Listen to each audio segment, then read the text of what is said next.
The first-class cabin was quiet, a hum of luxury and whispered conversations until it wasn't. A sudden, sharp slap echoed through the cabin. Heads turned. Phones hovered mid-air. The sound wasn't a mistake. It was deliberate. "Ma'am, You need to calm down," the attendant snapped, her voice tight with barely concealed disdain. But it wasn't the warning that stunned everyone. It was the one who had been hit. Amara Lewis, poised, elegant, and dignified, sat frozen for a moment, her hand to her cheek. Shock burned in her chest. How could this happen here, in the cabin meant for comfort, for privilege? She had done nothing wrong, nothing at all. Passengers shifted uncomfortably, eyes darted around, some pretended not to see, some whispered to neighbors. A few stared in disbelief, unspoken judgment hanging in the air like a storm cloud. Inside, Amara's mind raced. Anger, humiliation, fear, and beneath it all, a quiet spark. This was not going to end here. Something inside her told her, this moment, this injustice, it will change everything. And as she took a deep, steadying breath, no one on that flight knew just how explosive the truth about Amara's identity would be. Amara Lewis wasn't just any passenger. To the casual observer, she was a successful woman in her early 30s, impeccably dressed, with an air of calm confidence. She was the CEO of a rising tech company, a philanthropist in her free time, and an outspoken advocate for racial equality. But her life wasn't without its battles. Every day she faced microaggressions, subtle slights, and blatant acts of discrimination that chipped away at her spirit.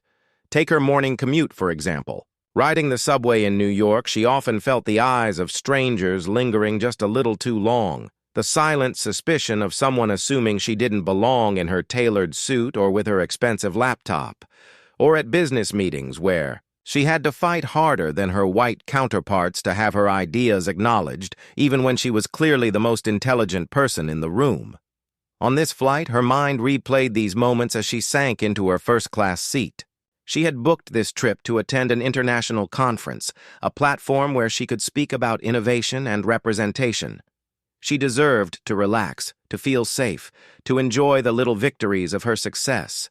But the slap, the humiliation, reminded her that her race was still a target. Even here, her fellow passengers were a mix of oblivious and curious. There was James, a young black journalist seated a few rows away, who had noticed the incident immediately. His instincts told him there was a story worth telling, something bigger than just a physical altercation. Across the aisle, a middle-aged couple whispered nervously, glancing at the attendant but saying nothing, caught between discomfort and complicity. The attendant, Marlene, was cold, polished, and precise, the kind of person who carried authority like armor. But underneath, she harbored prejudices that twisted her sense of professionalism. Marlene had grown up in a culture where people like Amara were difficult and out of place, and she carried that bias quietly into every encounter. Amara's allies weren't limited to strangers on the plane. She had a close friend, Nina, a civil rights lawyer who always reminded her that anger and frustration could be channeled into change. Nina had coached her on how to handle public scrutiny, how to gather evidence, and how to speak truth to power, lessons Amara had internalized over the years. As the plane cruised above the clouds, Amara's mind wandered to her childhood. She grew up in a neighborhood where the color of her skin determined what doors opened and which slammed shut. Her parents had instilled pride, resilience, and a sense of justice in her, but the world had still tried to convince her otherwise.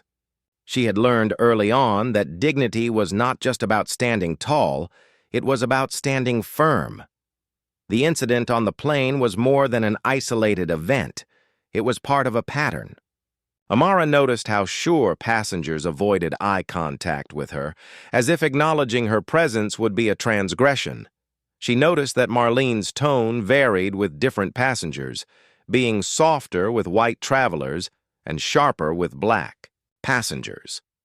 And she saw the subtle ways the airline had structured the cabin, the luxury spaces, the privileges that weren't equally accessible. James, the journalist, couldn't look away. He had seen discrimination before, but there was something different about Amara. She didn't cower, didn't cry, didn't apologize for existing. There was a fire in her eyes that demanded attention, that insisted her story be told. He scribbled notes discreetly, already sensing the viral potential. Meanwhile, Amara's inner dialogue raced. This isn't just about me. This is about every time someone has been made to feel invisible or inferior simply because of who they are. She clenched her fists in her lap, letting the anger simmer. It was a familiar feeling, one she had carried from corporate boardrooms to public forums, but now it had a new stage, a plane full of witnesses, social media potential, and an unexpected twist she had been keeping secret. Because Amara wasn't just any passenger, she was someone whose true identity could turn the tables in an instant. A person of influence, of connections, of power. Not the stereotypical angry black woman Marlene assumed she was. And as she glanced around, noting every whispered comment, every suspicious stare, every flicker of discomfort in the attendants and passengers, she realized that the next moments could spark something monumental. For the first time that day, Amara allowed herself a small, determined smile. This was the setup. The stage was ready. The audience was unwittingly in place. And when the story unfolded, the world would witness a confrontation that no one expected, and a revelation that would leave every passenger questioning what they thought they knew about privilege, identity, and justice. The hum of the plane's engines was a dull, constant reminder that there was no turning back. Amara sat in her seat, her hand pressed lightly against her cheek where Marlene had struck her. She was quiet, composed, but inside, a storm raged. Around. "Her!" passengers whispered and glanced nervously. Some avoided eye contact, some openly gossiped, but Amara's focus was elsewhere. James, the young journalist, seated a few rows away, had leaned subtly toward her earlier, murmuring, "I've got a recorder app. If you want, I can capture what happened. People need to know the truth." Amara had studied him for a moment. Could she trust him? His earnest eyes and steady tone suggested he was sincere. She nodded subtly. This could work. Later, as the plane leveled off at cruising altitude, Amara took out her phone under the guise of checking emails. She sent a quick encrypted message to Nina. Plane incident. Need advice. Urgent. Within minutes, Nina's reply popped up. Document everything. Don't confront yet. Let them underestimate you. Amara's fingers hovered over the keyboard, drafting a plan that balanced exposure and discretion. The first step was evidence. Amara discreetly recorded short clips of Marlene's behavior, careful not to draw attention. She noted every nuance, the tone, the gestures, the selective enforcement of rules. Every detail mattered. Each small act of bias was a brick in the case she was building, a foundation for the revelation that would come. But evidence alone wasn't enough. Amara knew Marlene thrived on intimidation, on control. She needed a strategy that would expose, not just the act, but the underlying prejudice, the entire system. She leaned back and imagined the scene unfolding, a confrontation so public, so undeniable, that it could not be dismissed. As the hours passed, James quietly approached her again. "I think people will pay attention if this goes public," he said, voice low. "But it has to be timed. If we act too soon, they'll cover it up. Too late, and the story loses impact." Amara considered his words. Timing, precision, subtlety. These were her allies. They began whispering back and forth, forming a loose plan. Amara would confront Marlene, but not in anger. The confrontation had to be controlled, strategic, revealing not just the act, but the prejudice behind it. James would document every moment. If necessary, other passengers could be enlisted as witnesses. Fear crept in. What if the flight attendants retaliated? What if the airline covered it up, blaming Amara for the incident? But alongside fear was determination. Amara had faced prejudice countless times. Each encounter had sharpened her instincts, strengthened her resolve. This was no ordinary injustice. It was a spark that could ignite change. They rehearsed silently, imagining every possible scenario. If Marlene denied everything, they would play back the recordings. If passengers tried to intervene or stay silent, James would gently prompt their testimonies. If security attempted to remove Amara, she would remain calm, refusing to escalate violence, instead leveraging her knowledge of rights and legal recourse. Every possibility had a countermeasure. Every contingency was considered. Amara's mind was a battlefield of strategy and emotion. The humiliation of the slap had been personal, but the plan now transcended personal grievance. This was bigger than one flight, one moment. It was a stand against systemic bias. Night fell outside the plane's windows, a dark expanse dotted with distant city lights below. Inside, the cabin felt smaller, tighter, charged with unspoken tension. Passengers began to stir, restless in the long flight. Amara and James exchanged subtle glances, each acknowledging the gravity of what was about to unfold. Even Marlene, the antagonist, felt the shift, though she didn't know why. There was a subtle change in the atmosphere, a tightening around her. Authority. Something had shifted, though she remained unaware of the meticulous preparation happening right under her nose. Amara's inner voice was clear and precise. This is the moment. This is the time.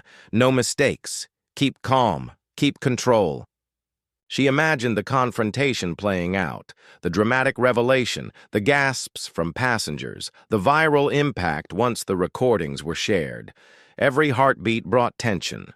The plane's gentle hum contrasted with the storm brewing inside. Amara and James, allies though few, were becoming quietly ready to act. Even passengers who had initially avoided involvement began to sense something was unfolding, though they didn't yet know what.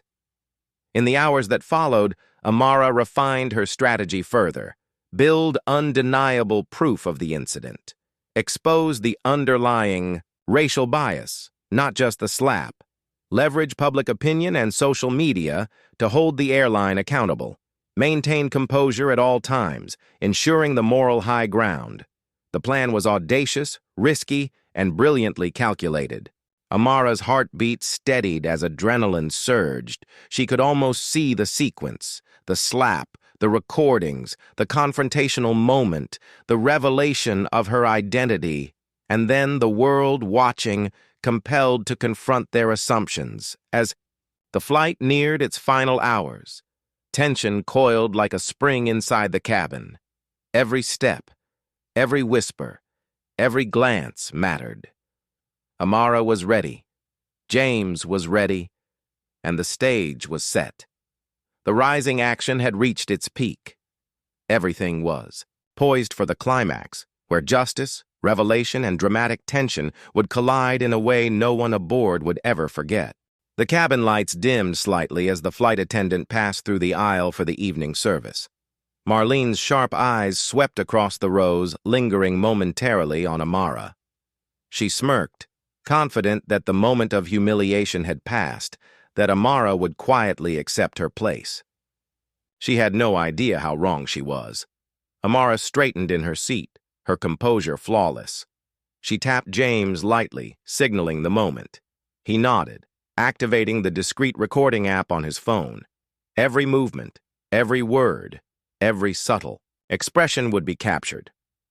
"Excuse me?" Amara's voice rang clear, calm, and unwavering. The sound cut through the murmurs of passengers. "We need to discuss what just happened." Heads turned. Marlene's expression flickered, a subtle tightening around her jaw. "Miss, I don't—" Amara interrupted, holding up her phone. I have a recording. I have witnesses. And the truth is not open to interpretation. Her eyes swept the cabin, meeting the gazes of every passenger. Some were shocked, some curious, some uncomfortable. Every glance tightened the invisible coil of tension. James quietly guided other passengers to speak up. A few nodded, confirming their observations. "Yes," whispered a young woman across the aisle. "I saw it happen." Another passenger chimed in softly. "It wasn't right. She didn't deserve that." Marlene's smirk faltered. Her authority, once absolute in her mind, began to crumble under the weight of evidence and collective awareness. She tried to assert control, raising her voice. "This is first class. You need to follow the rules." Amara leaned forward, her tone firm but controlled. "Rules don't give you the right to assault someone because of the color of their skin. What you did was not just rude, it was discriminatory, and it has consequences." The cabin seemed to hold its breath. Even the other flight attendants glanced nervously, uncertain of how to respond. Marlene's face hardened, but the doubt was creeping in, a crack in her armor. And then, the revelation.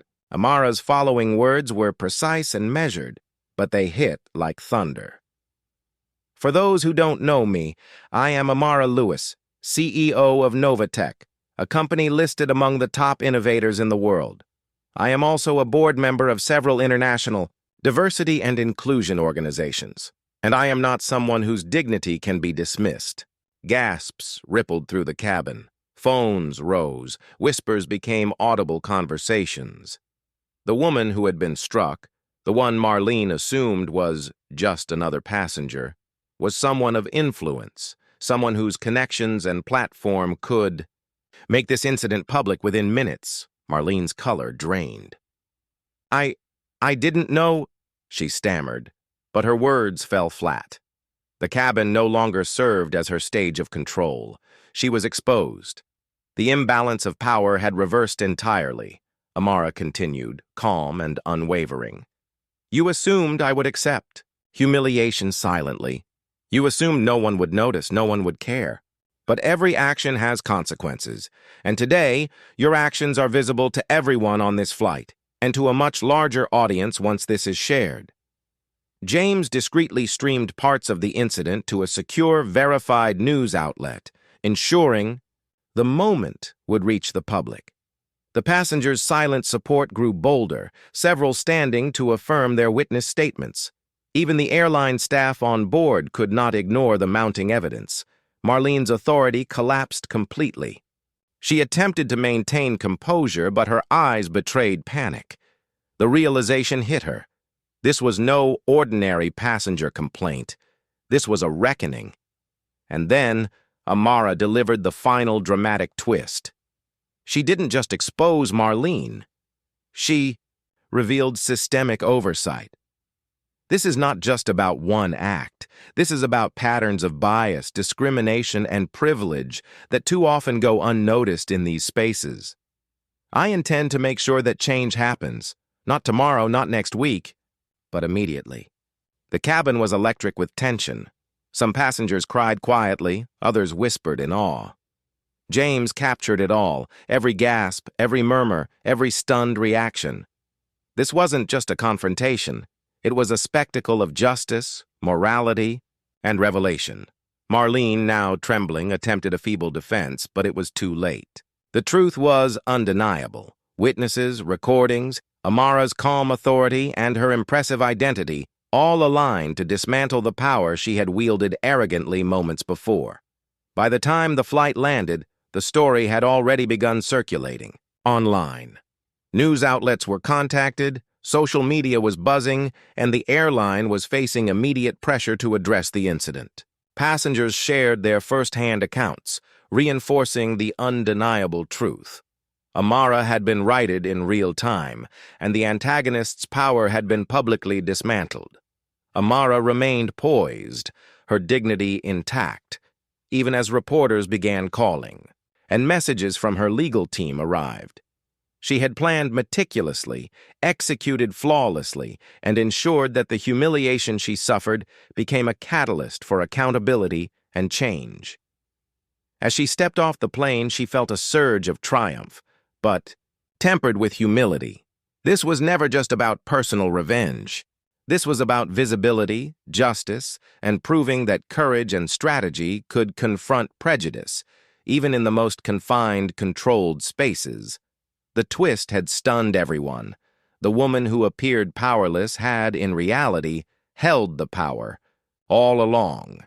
The antagonist, who had assumed dominance, was left exposed, humbled, and accountable.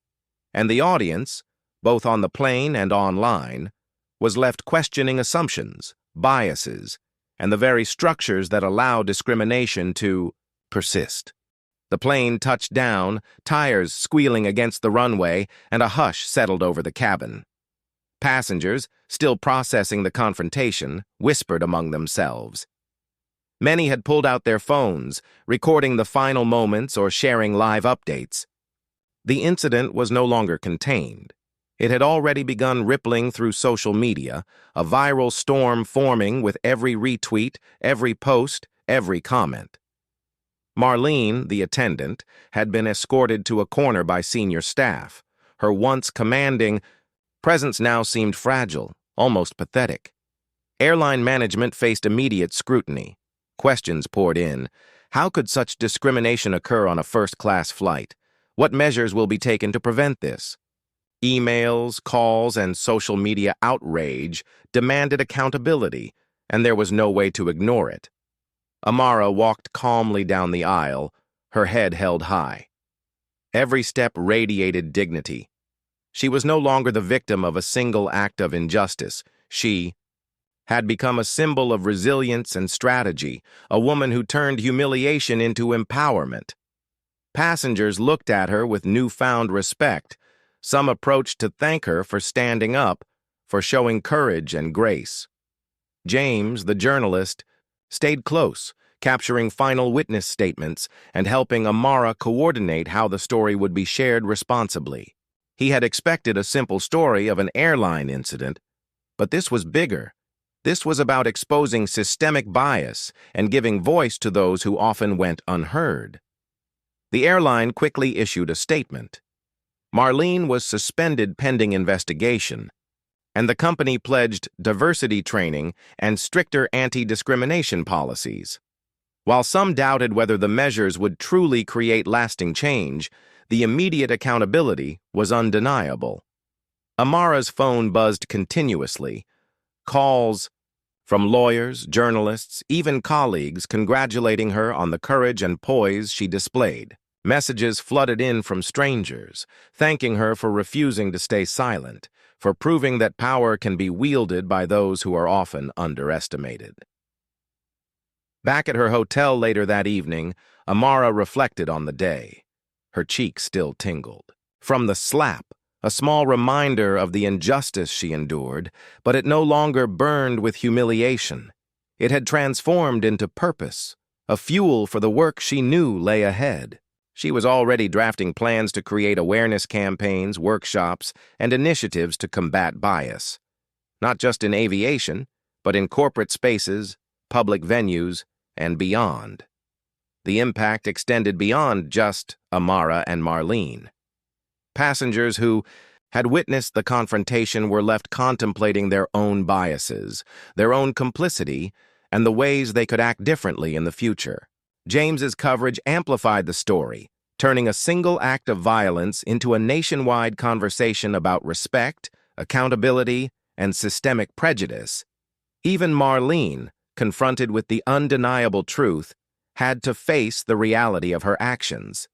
Her reputation was tarnished, her authority questioned, and the humiliation she once inflicted was now reflected upon her. It was a lesson in power, how quickly it can shift and how accountability can rise from the most unexpected places. For Amara, this was not the end, but a pivotal moment.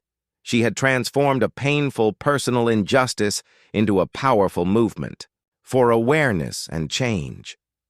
She had proven that courage, intelligence, and strategy could confront prejudice head-on, even in the most confined and controlled environments. And as the night deepened, Amara allowed herself a rare, quiet smile.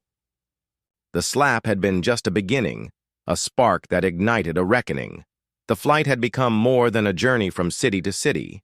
It had become a stage where injustice was exposed, dignity reclaimed, and the seeds of lasting change were sown.